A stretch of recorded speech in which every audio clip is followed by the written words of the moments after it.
And I'm alive. Yay. All right. We will get this show started in just a minute while you guys start rolling in. I'm about an hour almost late for this, and that's because I was trying to edit an episode of the podcast that was really fucking long, and I started working on it the day before yesterday. And then like walked away from it and forgot I hadn't finished it. And then when I opened my computer this morning, I was like, oh well, shit, I got to do that. Caitlin, how are you doing?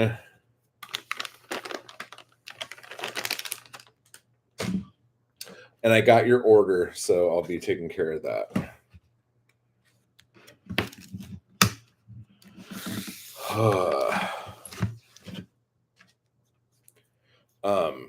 I recorded an episode this morning beyond editing the one I was editing. And it's about I read an article, and I'm not going to get into it because I don't want to get all pissed off again. But just know that there's a like super heavy rant episode coming out soon. Dude, okay, drank a pre-workout and now I'm outside killing wasps. Oh, there you go. Well, be careful. Good lord.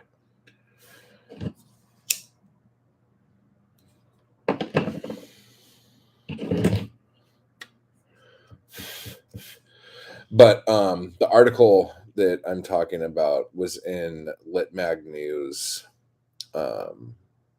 quite recently, like I think on the 4th it came out. And it's about submission fees and like writers thinking that publishers are pirates or something like that.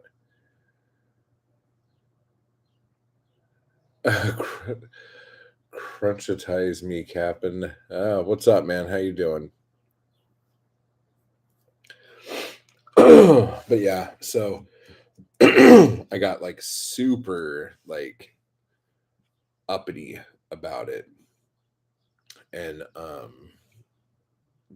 ranted for about an hour, like nonstop, angry, yelling, a lot of cussing. I think I said fuck like 80 times in the first 5 minutes. Like I was just, it was one of those days. I don't know. Maybe I shouldn't read stuff in the morning. It like makes me mad. But anyway, so that should be fun. And the episode I just finished editing was a responding to emails and comments episode. So that one was a lot of fun. A lot of you guys sent in some cool shit to discuss and talk about. So that was good. I'm trying to think of what else I have. I have a episode with Matthew Buckley Smith coming out too. And I don't know. I have 2 of these things here, and I don't know what one of them is. So, oh, and I have a vlog to put up that I don't think I put up yet. Are you pro or anti submission fees? Right now, I'm anti submission fees, but I think there are places that it makes sense to do it. But oh, what's up, JH? But I think for the most part, it's just a way to get a couple bucks. And what I think it is more, well, I wouldn't say more, I would say equal. I would say um people who ask for submission fees also assume that less people will submit.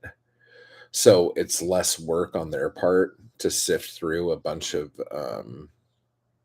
submissions that they don't want to sift through or whatever. but at the same time, like, if you don't want to sift through submissions, become a waitress. I don't fucking know. Like, that's your fucking job. It's like basically your only job. You read stuff that people send in and you decide if you want it in your magazine or not. That's your fucking job. You know, it's like, I don't know, like imagine hiring a gardener who was like, okay, yeah, I'll mow your lawn and shit and like clean up your yard, but I don't like lawnmowers, so I'll edge your property and I will trim the bushes, but I'm not gonna mow your grass because that's just, like I don't want to fucking do that.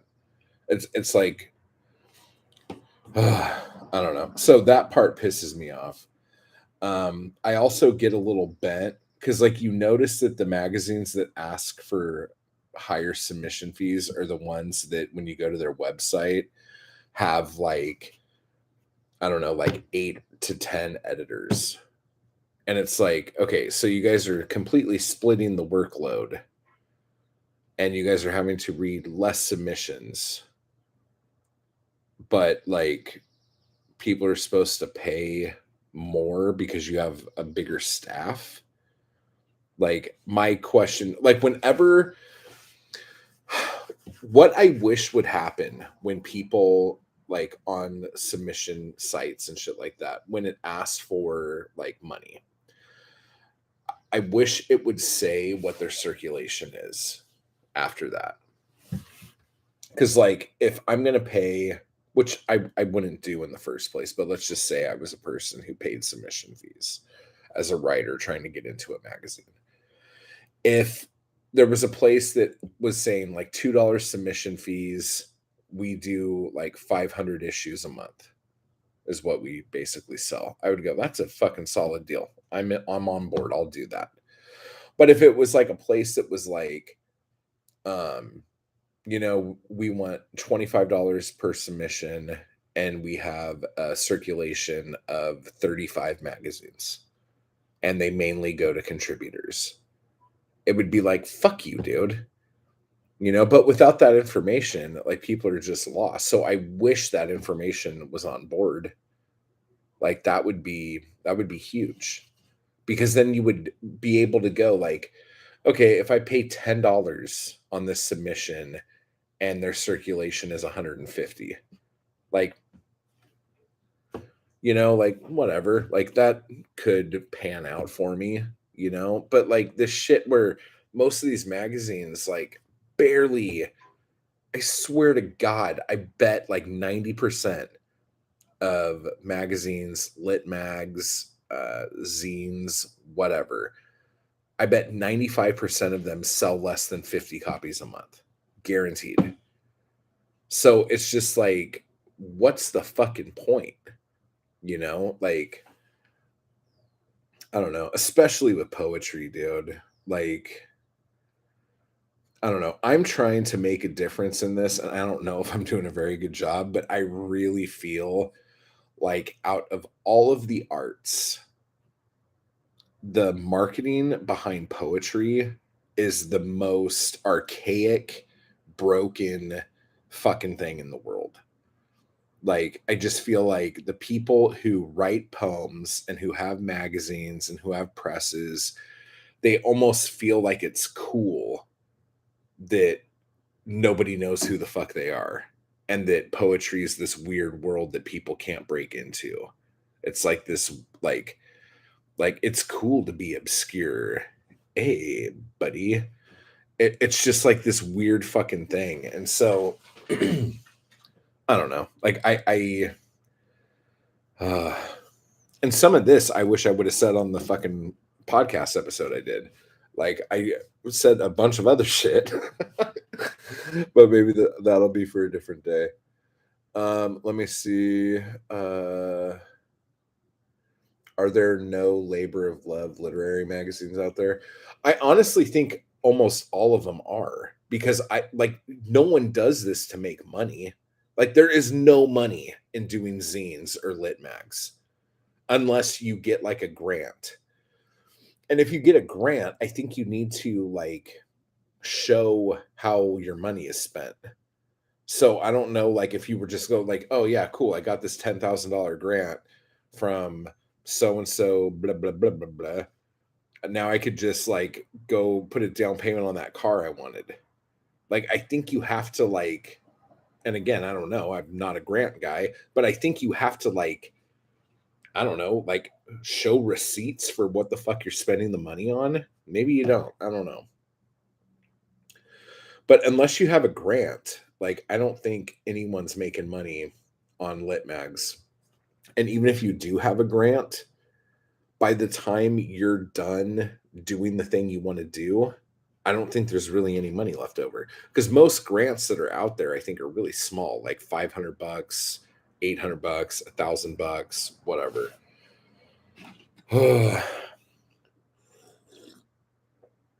And now, since like so many magazines are going print on demand, like there's fucking no overhead. So I don't even know what the fuck the money's for unless they're actually paying their writers, which again, I don't know if they're even fucking doing. But that's another thing that pisses like writers off, and I understand this completely. If you're paying anywhere from like $5 to $25 per submission, and you're paying that to a magazine that doesn't pay the readers or doesn't pay the writers, it's like, what the fuck is that going to? Because like one of the arguments that this article made was that moving from like getting your shit printed to going to print on demand cuts costs, not sending out contributor copies cuts costs, and not paying the writers or yeah, not paying the writers cuts costs. So if you do all of those things, what the fuck are you paying for? Like, and then it just turns into you're paying people to read a bunch of poems sent in. And if you don't like doing that, get a fucking job. Like Walmart's hiring, the post office is hiring. Like, I don't fucking understand, dude. You're doing a great job. Don't doubt yourself. You're the only publisher I've ever seen that isn't like some faceless non-entity in a suit or something. Well, I'll let you know that there are tons of editors for little magazines and small zines and small presses and stuff out there. And a lot of them probably are a lot more chillax than I am even. Probably are still asleep. It's a Sunday, you know. They're just gonna get up and smoke a joint in a minute and do their thing. But again, here's the thing that fucking drives me crazy. And this is another thing going back to poetry not knowing how to fucking market itself. I've been looking for like cool, like more underground, at least looking poetry magazines and zines and the whole fucking thing for fucking years.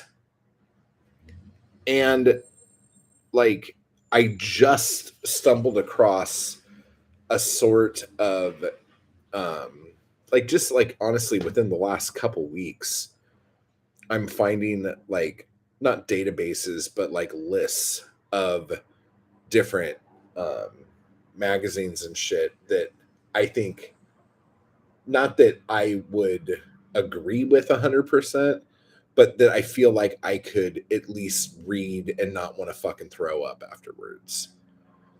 And I'm sitting here going, dude, I've been looking for shit like this for years. I'm someone who has been constantly looking, constantly digging. Okay. Let alone somebody who just thinks poetry is kind of cool. And if they stumble across something like, oh, wow, check this out. It's like, why is this so hard to find? Why are you hiding?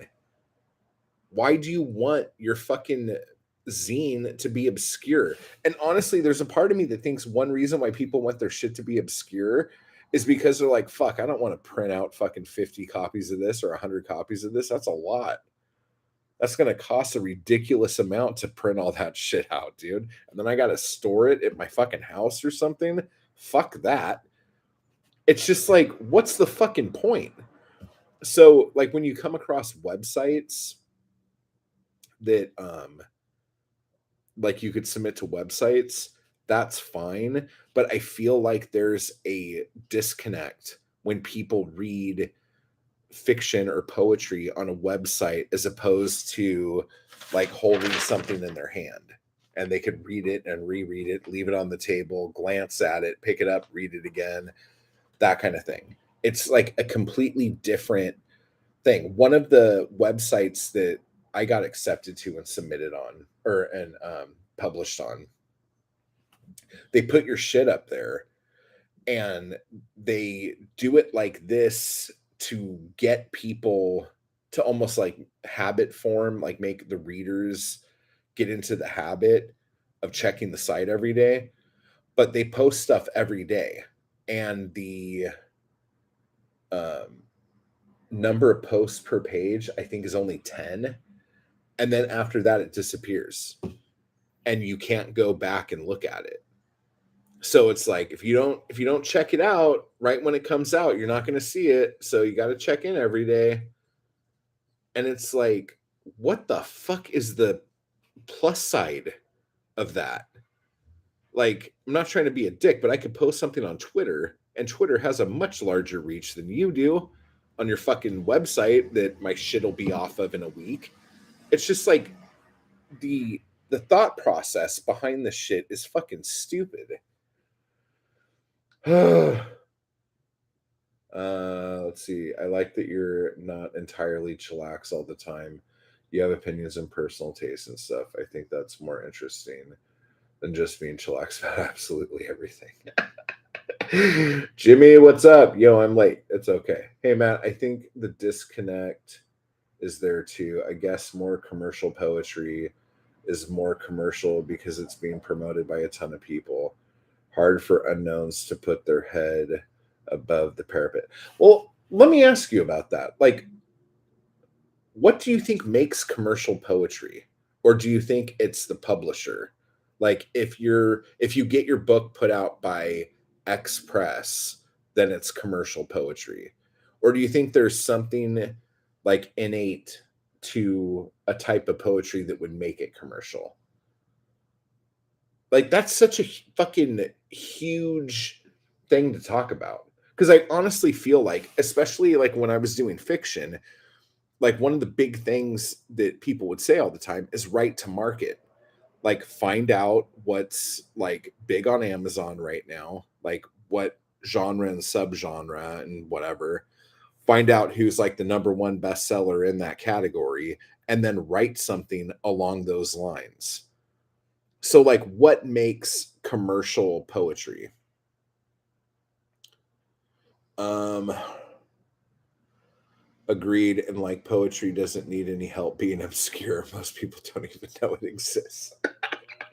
That's so fucking true, dude. Unless it's Ruby Cow or something, I guess. I don't think commerciality is the content necessarily. It's where it's coming from, I guess. As you say, the publishers question mark. Yeah, this is something really interesting to think about. Gareth, you are probably someone who has a really good insight into this as opposed to like my knowledge about it, because you've published fiction and you publish poetry and you have another poetry book out. Like, not you, like you obviously don't have to say numbers or whatever, but I'm assuming your fiction book sells more than your poetry does, because that's what I hear people say. What would you say for every one poetry book you sell, how many fiction books do you sell?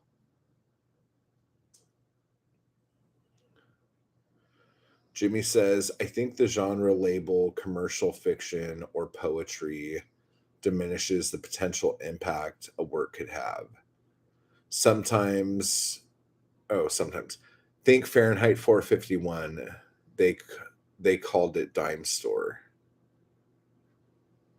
Yeah, I can understand that. And like honestly, fuck, like when Foundation was being serialized, that was like in fucking pulps and that was just trash. You know, a lot of stuff could be like Dune was like that. So I get that. None of it sells well, but I sell them in person and mostly the fiction sells. The poetry can sell at the right event. Online, none of it sells. For me, um, let me see. 5E last book event I did was only the poetry book that got attention. That's awesome. I need to be doing more events, dude. But like events here, they are getting harder and harder to get into. So I'm thinking I'm gonna just start doing like fucking swap meets or things like things that aren't book events because a lot of the events that they used to have around here since COVID haven't started back up again. Like they're just like done. And a lot of the bigger events that would happen every year when they came back, they went to smaller locations because they couldn't afford the rent because like no one really knows like what the turnout's going to be. So they don't want to pay like crazy high rental fees and have like a no turnout fucking thing. So a lot of the places are really hard to get into. Like the LA Zine Fest, like the biggest fucking Zine Fest, probably it's probably even bigger than San Francisco's. But like they only had I think 120 tables at this one. And they're like, we can't give you your own spot, but if you could find a table to like share with somebody, that's cool. It's just like, fuck me, dude. It's weird, and you don't know when the right audience is going to walk past at the events. I could do a video about the collective that has formed in Portsmouth, not by me. I'm a late edition. Only found out about 6 months ago, but it's a game changer. LA must have tons of indie writers. Huge, huge amount of writers. Whether they are writing articles for magazines or newspapers or screenwriters, or I mean, they're on strike right now. But like, there's fucking like everyone out here is a writer. Like, I could throw a rock out the window and hit somebody, and they'll be a writer of something. Like, no matter what it is, I could probably hit up like five like strung out unhoused people on Sixth right there, and three of them will be writers. Like it's not even a fucking joke, dude. But like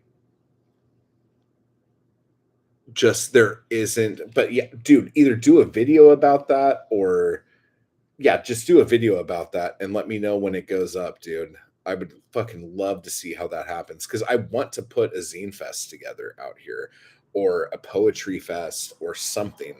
Like, I want to start doing something because there just isn't enough stuff being done. And the population here is so fucking big and so many people do shit. I just don't think people really know.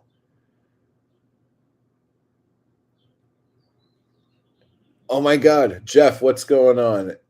And Barton Fink, Barton's agent said you could throw a rock and hit a writer and do me a favor, throw it hard.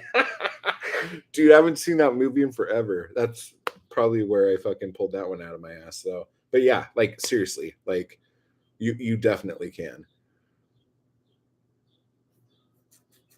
Oh, but yeah, dude, give me all the details on how it works out there for you guys, because that just sounds fucking brilliant, dude.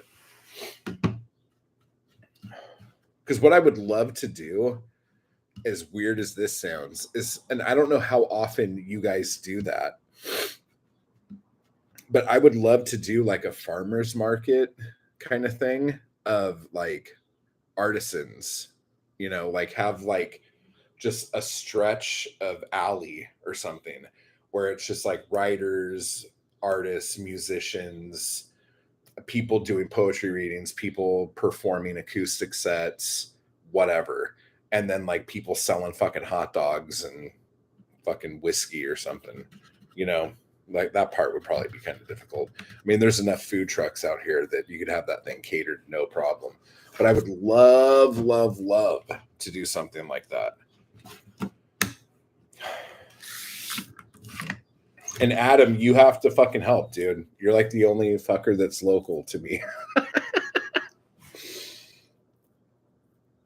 My kid just tabled at a zine fest at the Milwaukee Public Library. It was on fire. The place was mobbed. That's awesome. It's a networking thing too. I met two authors who wrote horror and sci-fi. I messaged them about trying to club together the fee for a local Comic-Con. Totally. Like, that's fucking awesome. The conventions around here are mostly sci-fi, so my current book and next one won't do. Yeah, that's difficult. And what I was going to say about the poetry thing is that, like, poetry to fiction, I would say last year was the first year that it's the fucking ice cream man again, guys. I'm so sorry. Murder Van Ice Cream Truck Company. Last year was the first time that my poetry,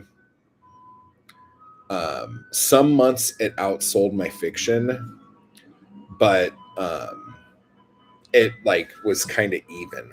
And I feel like this year, if I keep on the right track, like my poetry, this is fucking ludicrous. This is the loudest fucking truck on the goddamn fucking planet. And he stopped. What a fucking bitch, dude. This fucking guy. Keep going.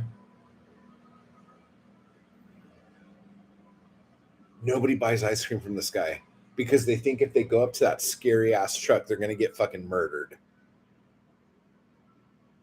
And he stops like in front of every house or apartment building, and nobody comes out. I've seen maybe 2 kids on this street my entire life. I don't know what this guy fucking thinks he's going to get. Ugh. Let's see. We have poetry reading nights here too. I always bring my books if I do them. Totally. Now, in your readings out there, is it mainly page poetry, or is it like slam poetry or spoken word, or is it just like a big mixture of everything? Let's see if he's got any Choco Tacos. Oh, dude. You know what I've been fucking craving is a fucking drumstick. I haven't had a fucking drumstick, like not a turkey drumstick, but like an ice cream drumstick. I haven't had a fucking drumstick in ages. Like, I might actually, no, I don't want to encourage this motherfucker. I'll just walk to the store. Fuck that guy, dude. You could run a poetry night if a bar or cafe is willing to give it a go. Totally. My brother used to live in a bad neighborhood. Ice cream truck only showed up around midnight, played the tune for 5 seconds, and stopped on the corner for a few minutes. It wasn't ice cream. Yeah, there's all sorts of ice cream trucks. Dude, there's your answer. We need a zine truck to roll around the neighborhood. Dude, you know what's funny? I've been like joking about this, but like I'm getting to the point now where I think I'm just gonna fucking do it. Like get like a sandwich board or one of those old timey cigarette boxes that the cigarette ladies would wear, and just fucking walk up and down the street trying to fucking sell my shit. Go door to door. Go, hey, I'm your local neighborhood fucking poet. I have a bunch of profanity laced poetry chapbooks here. I'm wanting to know if you would like to buy some. I only accept cash and PayPal, you know, whatever. Bit of variety, okay. There's often a headliner who travels in and has made a name for the poetry performance style. Seen some impressive poets in them amongst the open mic types. And those ones you go to, is it like music and poetry? Like some people get up and perform like songs and shit, and other people do that? 60% of ice cream trucks are probably fronts for nefarious activity. Yeah, for real. Have you heard the good news? You know what I should do? I should just follow fucking Jehovah's Witnesses around or Mormons. And after they like go piss somebody off and knock on the door, I could walk up with all my schlock and go, let me tell you something. Yeah, that would probably be the way to go, because then you already have a captive audience, you know. And then fuck, if I could sell my shit to a bunch of religious zealots, maybe I could show them the way and turn them from a life of whatever the fuck it is that they're doing.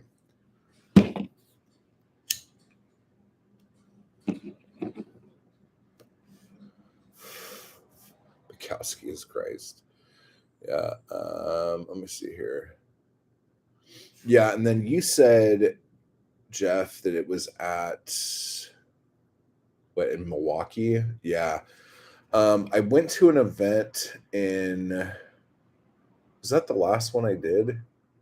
It was in it wasn't quite Pasadena, but it was out towards there at this library. And dude, seriously, oh, what city was it? It was this little city that had two libraries on both sides of town. One library was like this little box of a library that didn't have a whole lot of stuff in it. I think it had like more computers and shit like that in it. And then at the other library, it was like you were in like a fucking modern art museum. And it had like a waterfall inside and plants and shit. It was fucking gorgeous. Oh my gosh, Bunny, if you were a period, we'd be peeing on a stick right now. What's up?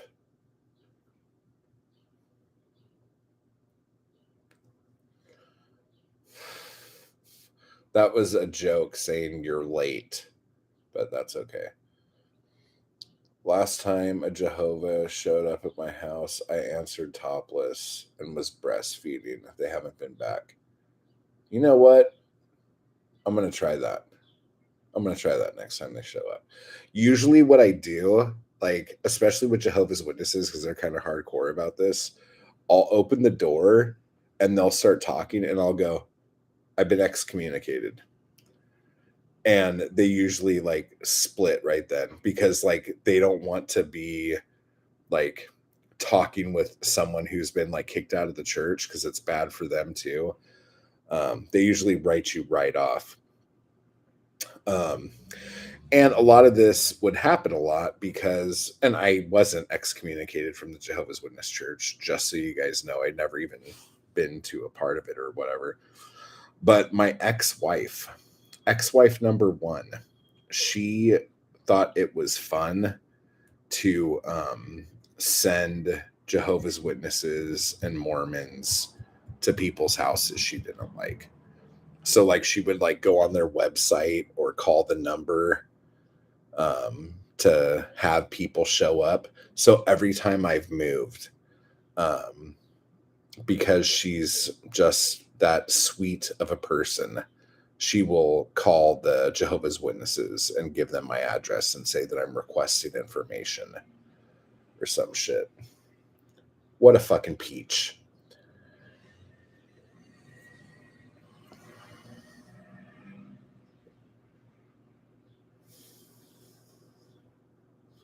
Our newest library is a boring box with high ceilings that serve no purpose. Are there fucking books in it? Well, probably not now. Like everything's like getting banned and shit. I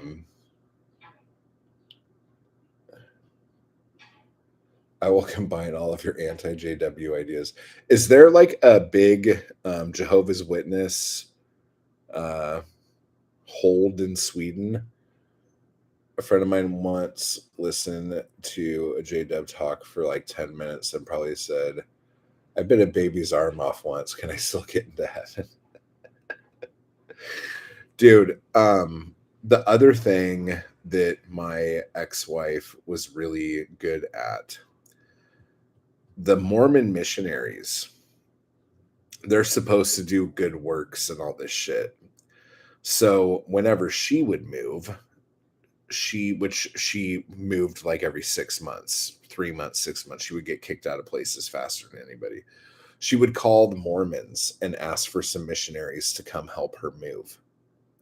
And they would ride their bikes over and load up a truck, follow her to wherever the fuck she was going, and they would unload the truck and then want to talk about the Book of Mormon. And if she was feeling good, she would order a pizza for them to eat while they told her about the Book of Mormon for 10 minutes. And then she'd go, "Gosh, guys, I'm really busy. I got to get back to work, you know? So thanks for coming by. Okay, bye." Fucking crazy, dude.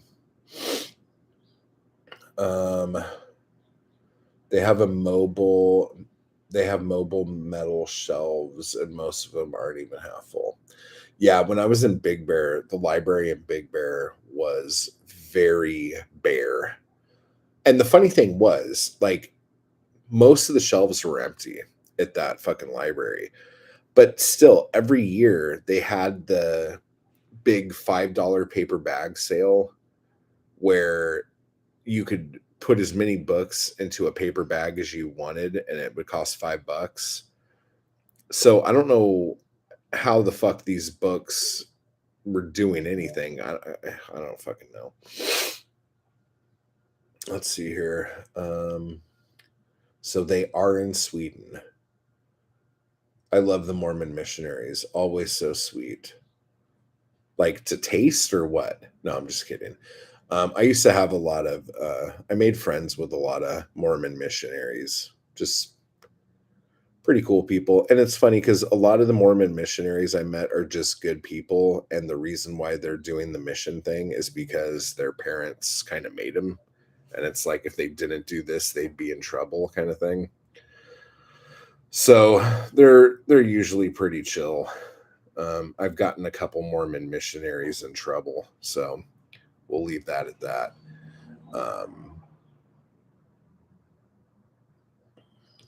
Let me see. I lived in Utah for 2 years, and not a single Mormon ever talked to me. It's because you were in the hive. You were inside the hive. They thought you were already one of them. When I lived in Vegas, we would make them supper. Oh, I'm an atheist. Um, Story makes me feel bad for the Mormons. Yeah. Yeah. Me answering the door with a baby. I've been excommunicated. I ate a baby. Go to my ex's house. Yeah, if you say all of that at once, that's usually how that works. Wow, that $5 bag is a great bargain. It totally is. I've gotten tons of cool shit. But the thing that pisses me off, I never saw those cool books in their library. So it's like, what the fuck are they doing?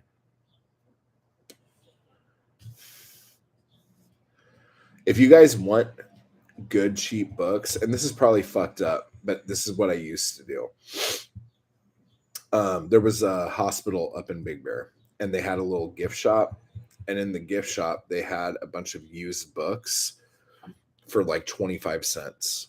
And like they were there so people can buy the books and then read them while they're waiting in waiting rooms with their loved ones, or the people who are in the hospital have something to read while they're just sitting in bed for days on end.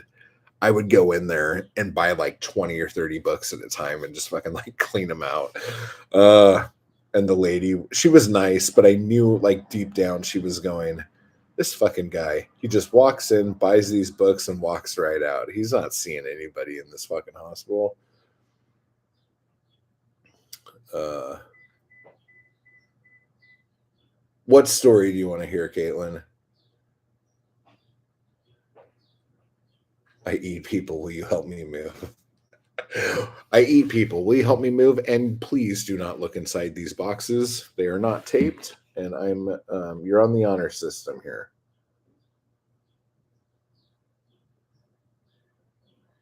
Oh my gosh.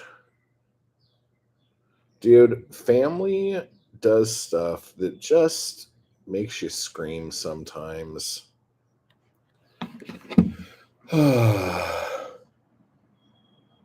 Oh, getting Mormons in trouble. Yeah, I'll tell you about that. I'll just send you an email. uh, had to run back to my phone. I'm mowing. Oh, nice. Oh, you're the one mowing the lawn. Like you actually like the lawnmower. You're not gonna say like I'll do your yard, but I'm not gonna use a lawnmower. Funny thing, when I was in high school, like all for some reason, I don't know what the fuck this was about, but hands down, the hottest girls in my high school were Mormon. So I assumed there was a Mormon gene that made Mormon girls really hot. Like that, well, yeah, it's just Mormon girls are really hot, you know? And most of the Mormon girls, they weren't allowed to date you, you know, and they weren't allowed to go out at night, but they would have these Mormon dances. And some of you will know what I'm talking about, but they have the Mormon dances where it's at the um, whatever the fuck their church thing's called, the building thing.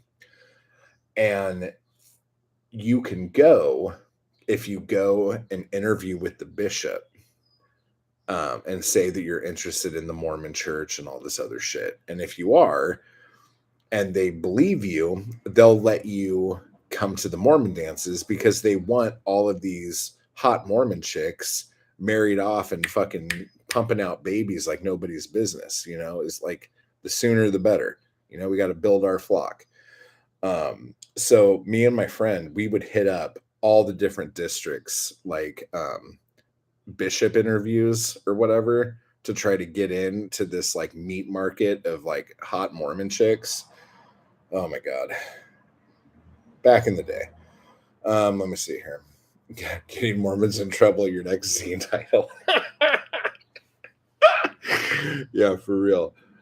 I got a dip. My nephew came over and I'm teaching him how to play guitar. Oh wow, that's awesome, dude. Yeah. Kisses to you too, friend.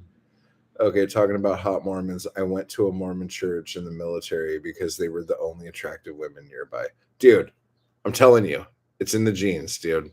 And it might be I don't want to just say inbreeding and make it sound like I think that's what happens.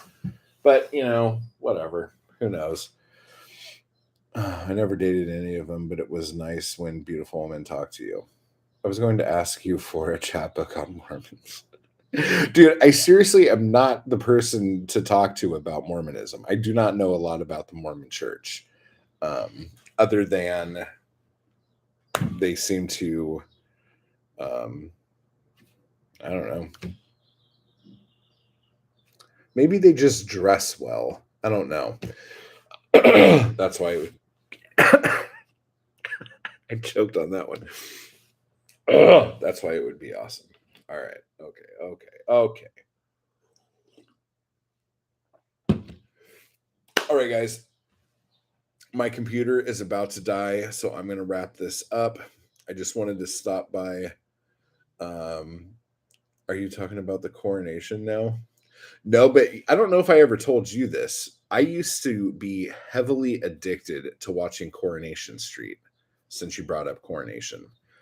I absolutely loved it. And I went back to the beginning, like old black and white days, and watched as much, like I couldn't find every episode, but I would watch like the there were these things where it was like the biggest storylines of the year, kind of greatest hits packages of each year, and watched all of that shit. And it was funny to see like how some of them were like young and teenage at the beginning, and then when you watch it now, they're the old people on the show, like they're still fucking on the goddamn show. Oh man. I don't know what it was, but I didn't like the EastEnders. If that I just didn't like dig with it. But Coronation Street I thought was awesome. for a long time. And then there was trying to remember what the storyline was. The guy that owned the bar was going through depression, and Peter and his wife split up, Carla, over the fashion warehouse or whatever. Like there was just all this like weird storyline crap that like wasn't going anywhere, and like then people just weren't showing up. Like there was some behind the scenes shit. um and then this one girl I liked on the show a lot, she quit over something. Oh, and then they killed this girl that I liked. Was it Kylie? Was that her name? I think I actually, this is so nerdy. I think I actually have an autographed picture of her.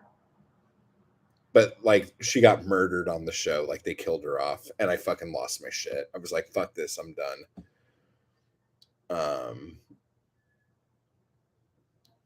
Garrett's like, wow, you know way too much about this, bro. Yeah, I grew up on Days of Our Lives and loved it.